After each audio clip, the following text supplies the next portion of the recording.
अस्सलाम वालेकुम friends, are you कैसे हैं आप? उम्मीद है कि आप सब खैरियत से होंगे और अपनों के साथ होंगे। आज का हमारा प्रोडक्ट है टपाल दानेदार। नेट वेट 385 ग्राम, 385 ग्राम और इसकी होलसेल और रिटेल प्राइस आपको रिव्यू करके बताएंगे। इससे पहले कि आप मेरे यूट्यूब चैनल में न्यू हैं तो आप मेरे यूट्यूब चैनल को लाइक और सब्सक्राइब करें और बेल आइकन ज़रूर प्रेस करें, बेल आइकन ऑल करें ताकि जो भी न्यू वीडियो मेरी अपलोड हो आपको नोटिफिकेशन के थ्रू पहुँच जाए।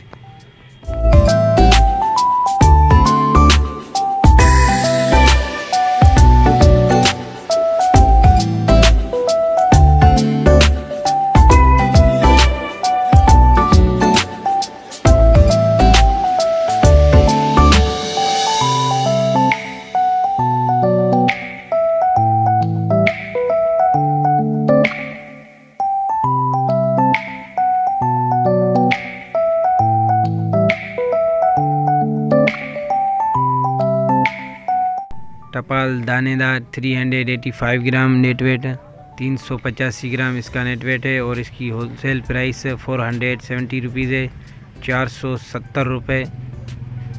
और इसकी रिटेल प्राइस 480 रुपीज़ है, 490 और 480 रुपये फाइनल।